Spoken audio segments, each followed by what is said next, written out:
Hello everybody, my name is Joanne. I'm an AES tutor on the Pre-Masters programme, and I'd just like to introduce you to the module and to show you way around a little bit. I'd like to start with the news feed. So the news feed is one of the first things you see when you log into the course. The news feed works like a message board at the university. Here, your teacher will post important messages and reminders about your studies. Your tutor might also post extra homework or activities for you to do before or after the class. So make sure that every time you log in, you also look at the newsfeed section. Just check if any important messages have been posted since you last visited. As you can see here, we already have one post on the newsfeed, and this is just a very short welcome message. As a student, you can reply to any post on the newsfeed. If, for example, you have a question you'd like to ask us, all you need to do is click on the respond button and then click here to start writing. Once you've finished writing your message, just click save and it'll be posted. You can also let us know that you have read our post by liking the newsfeed post, as you would do on a social networking website such as Facebook. By clicking on the thumbs up picture under the post, that's how you do it. Let's move on to the next part of the course. To move to a different part of the course, you can click on the headings at the top of the page. Next, we're going to look at the section named Teams. This is where you'll see pictures and names of all your teachers, such as myself. To learn more about them, all you need to do is click on their name here, and it will take you to their profile page. You can also email them directly from the platform by clicking on the email address icon here. You may also have a calendar or timetable section where you can find the times and links to your live classes. The next section I want to show you is the overview section. This section has a lot of very important information about your course. Here you can find a video introducing the course and information about the aims of the course. Also what you will learn. Here you can see the module map. This is an overview of the course in a picture format. You can see what you'll learn about each week by clicking on the icon for that week.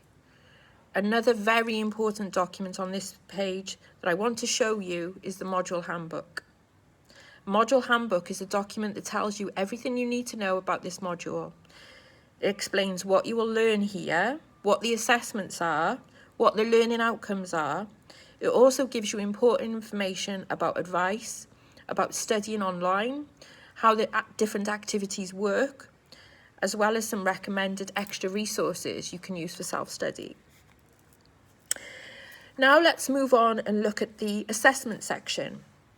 Here you can find more detailed information about how you are assessed on the course, and also when the assessment will take place or when will happen.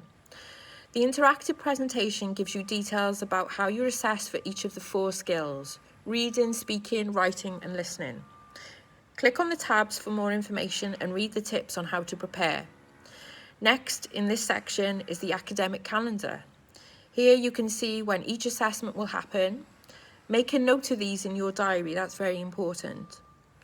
You can also find interactive guides to each exam and how to take online exams in this section. Your teacher will also ask you to look through these presentations during the course. Remember, assessment information can also be found in the module handbook on the overview page.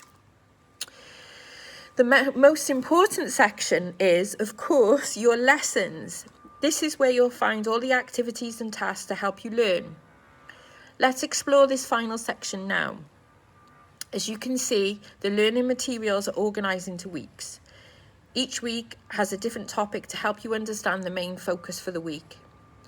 When you look at your own course, you might see a different number of weeks because your course length may vary and your teacher may decide to release the topics only 1 or 2 weeks in advance.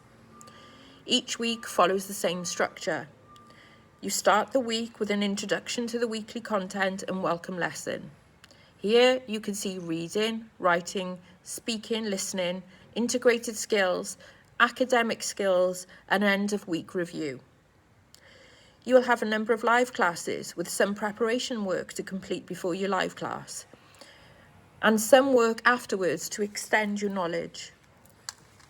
To help you manage your time, each screen includes an estimate of how much time you'll need to spend on the learning activities.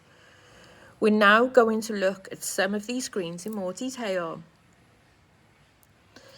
In the first screen each week, you will find a short video to introduce you to skills that you will learn in that week. Please take some time to read the learning objectives at the beginning of the week. You'll be asked to review them at the end of the week as well. Another important part of this welcome screen is the support forum. If you have any questions or problems with the activities, you can write them here. Your classmates and your teacher can then try to help and answer your questions. The preparation and extension screens are where you will find most of the learning activities. Before and after each live class, you will be asked to participate in a variety of different tasks to help you develop your skills.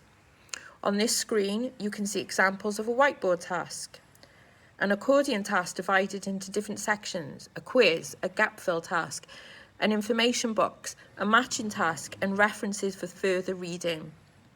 When complete, you click here to mark the screen as review if you want to return to it later, or done if you have finished with the screen. Your teachers will be able to track your screens and activities you've completed to monitor your progress. Lastly, there's a readings tab where you will see all the key text for the course. There is a class list so you can see who is in your group. Some of you may also have a video chat function on your course that you can also use for video conferencing with other students. Finally, there is a help button for any program level support relating to examination, for example, or technical support if you have any problems completing an activity. But for most of your day-to-day questions and topics about and content you will cover and how to complete certain activities, remember to use the support forum in the first screen of each week. So, you've been introduced to the online AES course. Take some time to explore the platform on your own, and good luck with your studies.